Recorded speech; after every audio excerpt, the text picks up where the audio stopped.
How does a skill, something that you're good at, grow into your thought leadership calling? Dr. Apollo Emeka didn't set out to be, quote, the big decisions guy. But after a lifetime of unconventional choices and a career spanning the military, intelligence, and entrepreneurship, others began to see what Apollo hadn't fully named yet himself. His thought leadership emerged not from theory, but from his lived experience, testing decisions, living with consequences, and refining a process that helps leaders move forward without regret. This episode explores how Apollo Emeka found his focus and why clarity beats certainty every time. I'm Bill Sherman, and you're listening to Leveraging Thought Leadership. Let's begin. Welcome to the show, Apollo. Hey, thank you so much, Bill. It's awesome to be here. So you identify yourself as the decision-making guy. I'm pretty sure that wasn't your reputation in grade school or kindergarten. How did that come to be that you became focused on decision-making?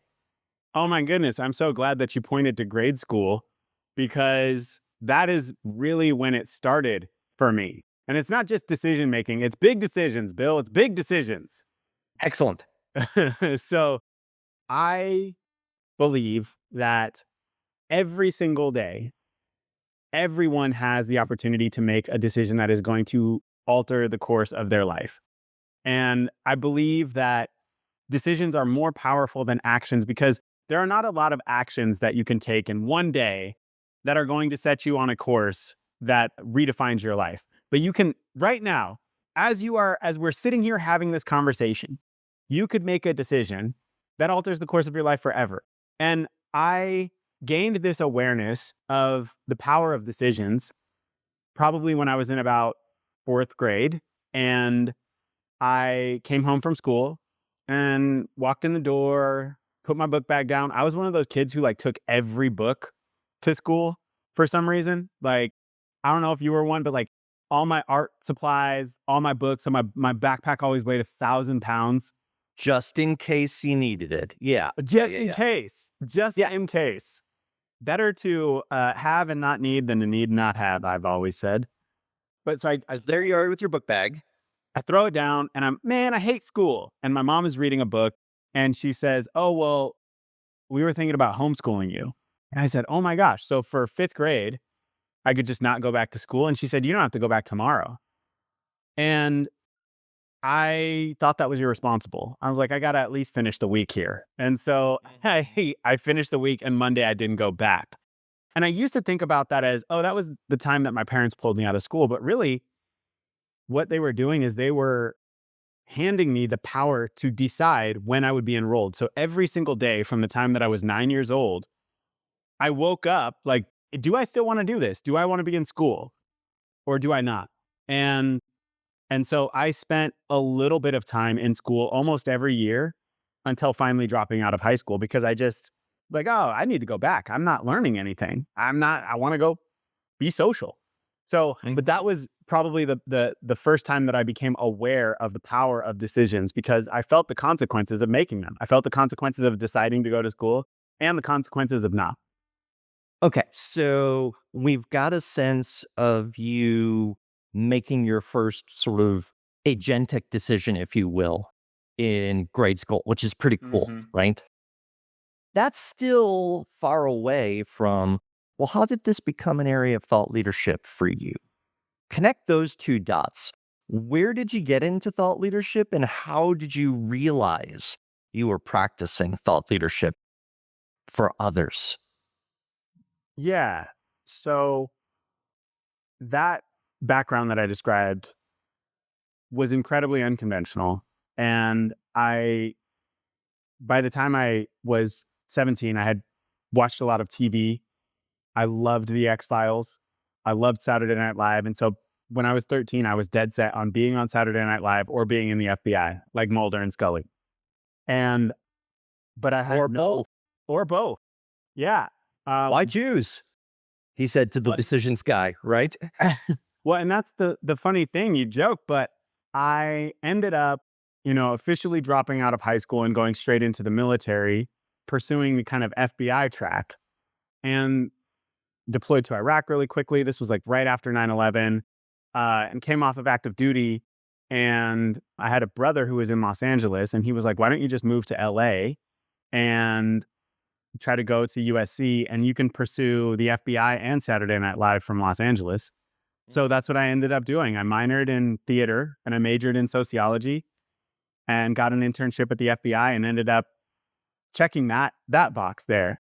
But it was in my time in the military and the FBI helped me again understand the power and consequences of making decisions.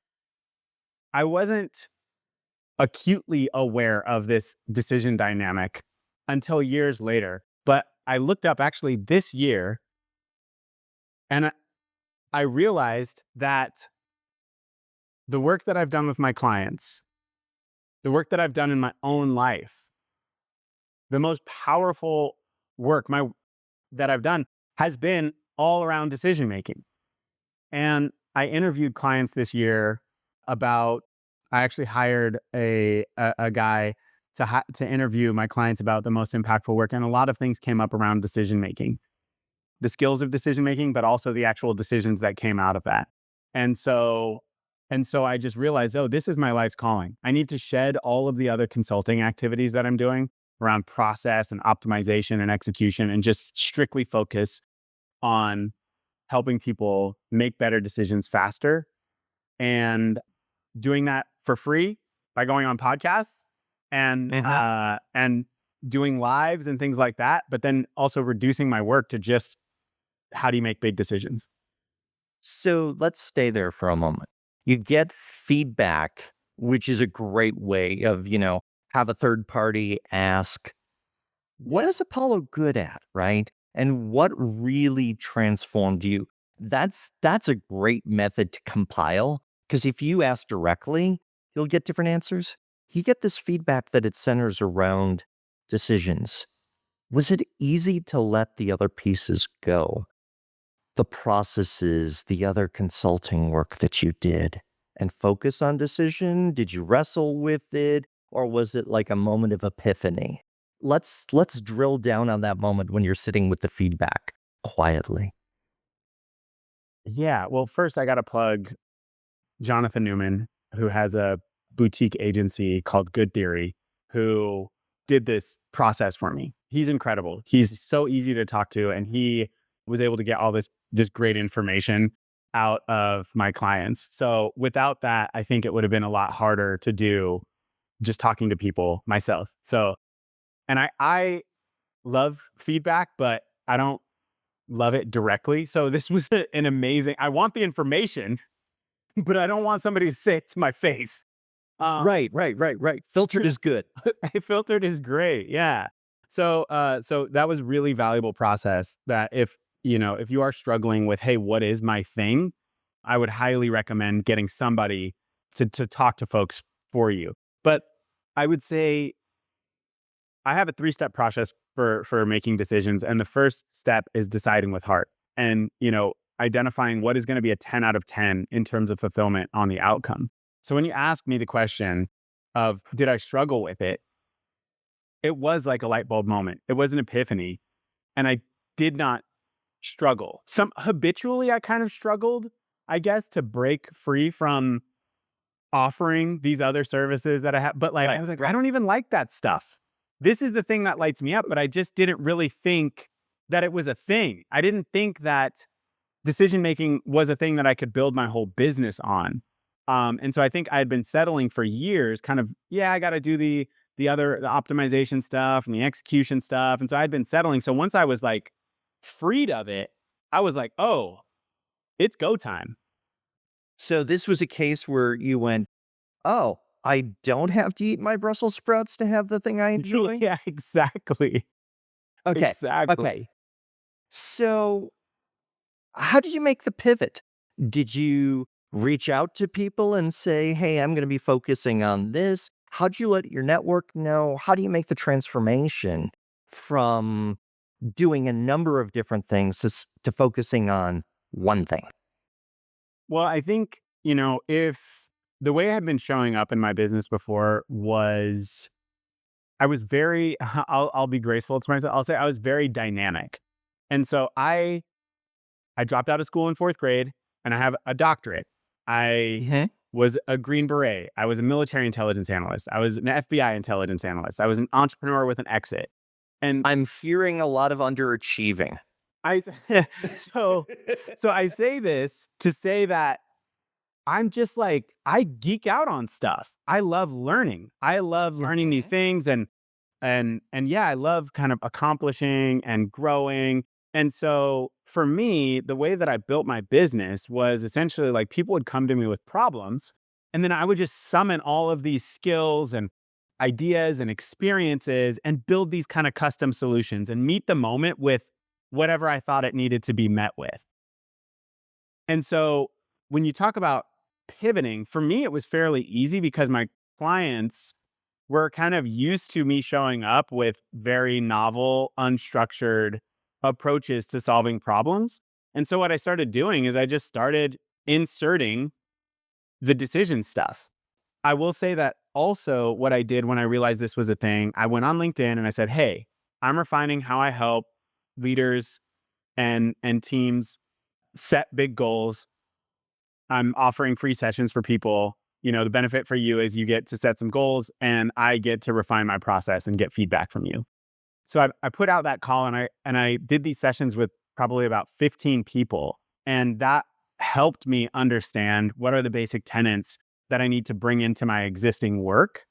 And then once I learned these things, I brought them into my existing work and people were like, "Oh, this is badass. This is great."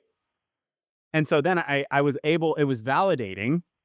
And so I was then able to just now say, okay, like today, literally today, we just flipped the website from business consulting that works, which is that Mhm. dynamic Green Beret doctor guy who's going to show up and just fix your stuff. I help you make better decisions faster. So that was today. And I've been doing this I was for, looking at the website this morning. Yeah. oh, that's so Yeah, and funny. it is a new look. So Congratulations. funny. Thank you. So, one of the things I hear there is you didn't just flip the switch and go, right, I got this recommendations that I'm going to be the decision guy. Let me throw everything else out. And as of tomorrow, this is a transformation process. And you worked it as a transformation process rather than a sudden pivot, correct? Yeah, absolutely. Absolutely. And even, you know, being on this podcast is a part of that journey. I want to be in conversations with people who are going to ask me questions about how my stuff works, about how my ideas work, because it gives me an idea. Bill, you've done almost 700 interviews. You Hmm. have asked questions of 700 people. Like, I want that level of engagement and scrutiny on these ideas. So yeah, it is it's a complete transformation that's woven into how I do business and how I live, honestly, thinking about this kind of transition. So stay there on the moment of clarity, right? What I've heard from others, in addition to yourself, is sometimes you come through to your area of expertise because it's an area that you personally struggle with, right? And you're trying to figure Mm. out, how do I do this? How do I build relationships? How do I negotiate, right?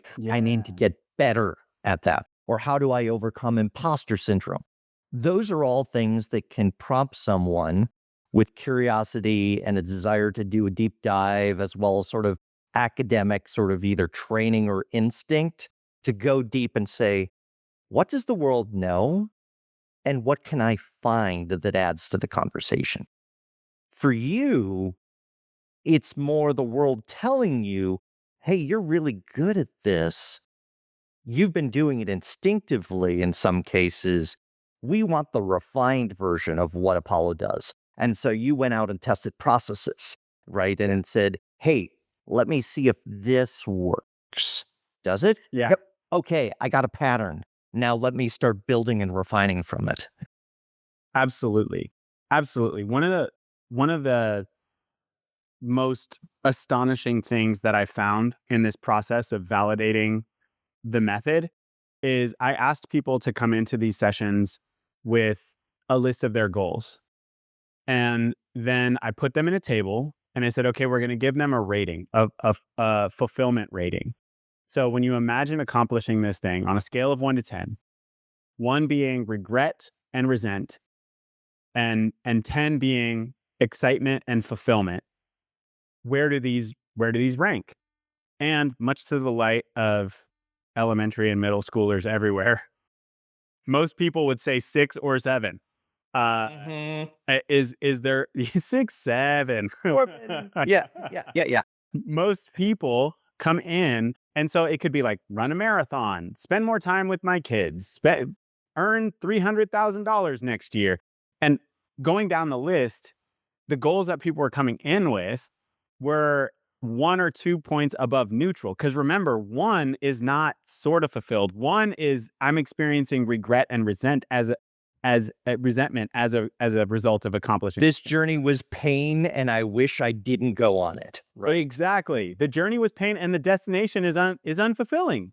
Yeah. And This so sucks. it sucked. Like that was a big thing for me. And the really wild thing, I'm sure people listening to this right now are like, oh yeah, but not me. I want to make a bet. I bet you if we write down all your goals and we say, hey, imagine that this is done. I've never seen somebody come in and say, oh yeah, 10, 10, 10, 10. It's always a 6 or a 7. And sometimes there's some 3s on there. Sometimes it's like, I actually don't even want this thing, but my parents want me to, or my spouse wants me to, or I feel like I need to because of the age I'm at. So that right there is one of the things that I learned by doing these sessions that I probably would not have learned had I just started to integrate it into my work immediately. So, a couple questions springboard from this. You've mentioned you did a PhD, Green Beret, FBI, military, right? So, those are different lenses and perspectives. I want to stay on a couple of those for a moment. When you Please. did your PhD, did you build a model or do validation on a framework or test or something like that? And is that some of the work that you carried forward into as you start going, well, what's my decision making tool set? And does it really work? Right? Oh my gosh, that's so funny. We didn't talk about this, did we? Did we No, we talk about didn't. this? Oh, well, you pretty much nailed it. But the thing that's so interesting about that journey, I grew up pretty broke and again, super unconventional. And so I realized like, hey, I don't want to be broke again. And I hit this stride in my mid 20s where kind of like all the things that I set my mind to, I was accomplishing. And so I got into undergrad at USC where I wanted to go. I got into the FBI right after that. I was in the National Guard, which is like the reserve, the reserves. And so in parallel, tried out for special forces to advance my military career. And I got that. So I was FBIing, I was Green Bereting. And then I was like, oh my gosh, I've got this international experience in the military on the intel side and on the operator side as a Green Beret. I've got the intel side of the FBI. I'm going to go special agent in the FBI and go doctorate. And then no one will be able to touch my national security and intelligence background with that. I'll be the national security advisor by the time I'm 35. What I realized is that I was like, you know what? This is actually a depressing world. Like, wondering what is going to explode or who's going to take advantage of old people or financial systems or young people or what all the time. It's intellectually really stimulating, but it's depressing. And An anxiety sort of roller coaster, right? Because you're constantly going, what could go wrong? well, that's the cool thing I think about the skill set that I developed across those worlds is that question for me does not produce anxiety. Okay. That question for me actually soothes anxiety because I don't treat it like a rhetorical question. I have frameworks You have yeah. and methodologies on the back end. I don't, that's what I ask on. So my family picked up in January, we were impacted by the Eaton fire in Altadena, just outside of Los Angeles. My mother-in-law lost her house, my wife's childhood home, and we were evacuated for about a month because of ash and smoke damage to our house. And we got the idea to make a big change. And I was talking to a friend, and she said, "Have you ever thought about Panama? Have you ever been to Panama?" I said, "No." And she was like, "I was just there and it's incredible." And so I got off the phone with her and I started asking that question: what could go wrong if we moved to Panama? So I'm Googling Panama hurricanes, Panama safety, Panama visas, Panama kidnapping. Like, I'm just Googling all the things. So like, for me, I look at what could go wrong. I treat that as a serious question. And I couldn't find any deal breakers. And I walked into the Airbnb that we were evacuated to. And I said to my wife, "Are we supposed to move to Panama?" We had never talked about this before. And she goes, "Baby." And 30 days later, we were in Panama. So that was from late January, we got the idea. Late February, we moved here with our two young kids. So for me, that question of what could go wrong, I love that question. That question does not produce anxiety for me in the least. I think it's a necessary question, especially when you want to make big moves. So let me ask you this question.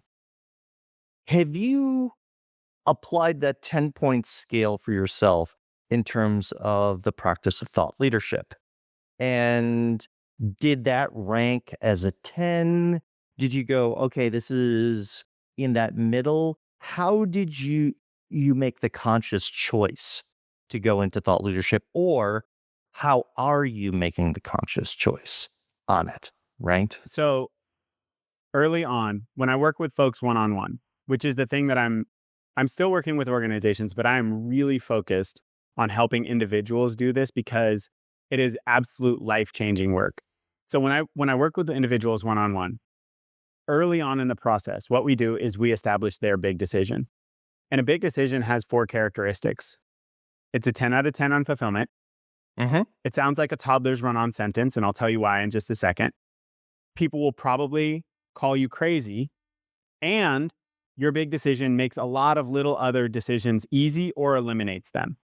So I'll read you my big decision real quick. And it is, by the end of 2027, I will establish myself globally as the big decisions guy by releasing a best-selling awesome book, a top podcast, and hitting high-profile stages to earn top fees as a speaker, coach, and facilitator, while helping millions of diverse execs and entrepreneurs for free or cheap with life-changing content, and working 4 days per week, traveling less than 10 days per month so I can maintain my health, to be the best husband, an amazing father, and a valued family member and friend. And we're recording this in December of 2025. When did you write that? Because you set a time bound on 2027 by you'll have this done. Was this recently? Was this a couple years ago? Give me the time frame on this. Yeah, I wrote this in June of 25, so about 6 months ago. Okay. Yeah. And was that the output of research? You talked about it sounding like the toddler's sort of run-on sentence, and I'm hearing some awareness of, hey, I want to travel less than 10 days a month, which is, you can build a successful thought leadership career, but you can also be a road warrior where you're like, okay, I know the hotel better than my own bed. Yeah, exactly. And so, So you put some consideration into this in terms of what life do you want? for sure. And that's the thing, I think, that ultimately when people have these disparate goals, they're often competing with each other. And so, like, for instance, somebody came in with a thing that was like, I want to run an Ironman. And also, I want to spend more time. I want to take my kid to every Major League Baseball stadium, and I want to earn $500,000. And I'm so like in a workout. Yeah. yeah. So it's like, okay, you want to train for an Ironman? That's a part-time job right there. So how is that going to impact your stuff? So for That's me, a 4 a.m. wake up call and be showered and ready to work by 7. Yeah. exactly. So for me, the reason why it's important that it feels like a toddler's run-on sentence is that we need to put what could be, we need to put your life goals that could be contradicting each other right up next to each other. So that way we can find the one way that satisfies both at the same time. So, Got it. good example.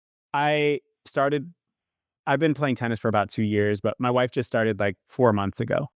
And we have a court at our building.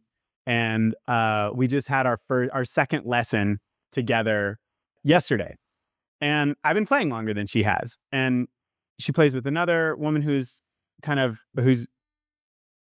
the same level. And so I'm there and I'm not playing really hard. And the instructor is like, "Hey, do you want to do a lesson that's just you and me? So you can really like smack the ball." And Yeah. for me, it was so easy. Remember, one of the criteria for a big decision is that it makes other decisions easier. It was easy for me to be like, "No, I don't," because this is checking the box of me maintaining my health, right? By playing tennis and being a great husband and a partner, right? And a valued family member and friend, because the person that we're playing with is the head of the parents association for a school that my kids might want to go to someday. Right. So it's like we're in the community. So for me to then say like, "Oh yeah, let me go do my own lessons." Now that is time that just fills one bucket. It's just the health bucket, right? So I'm just like, no, no, no, that's an automatic no for me. I want to spend this time with my wife. I want to spend this time with the community, and I want to be healthy. So I get all three of those things in one. So, and you're leading to something that I like asking people who are practicing thought leadership. Where is the joy for you in the work, and how do you find more of it?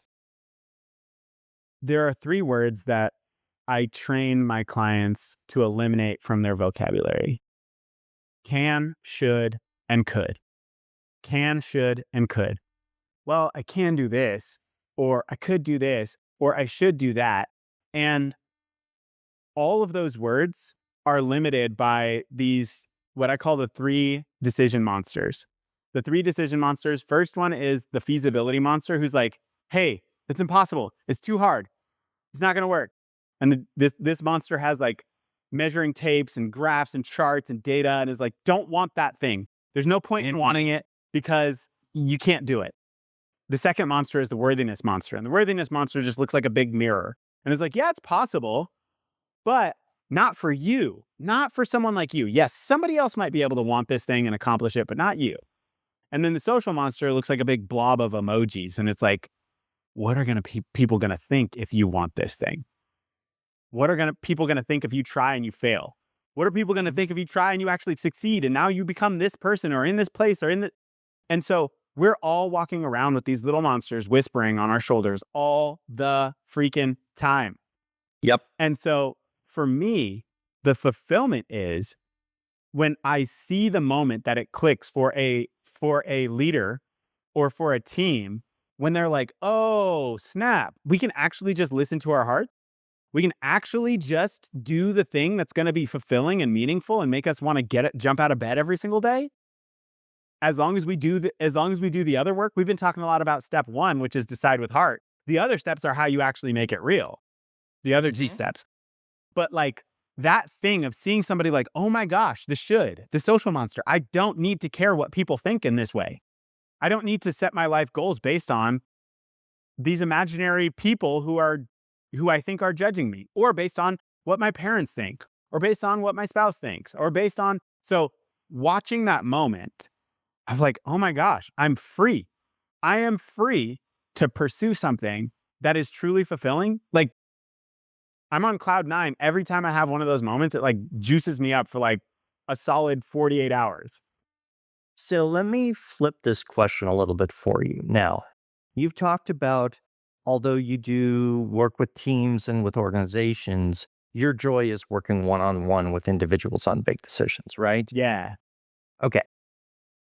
If I look at the question of scale, when I go back to that statement that you read, and you said, "Okay, I'm going to have a best selling book.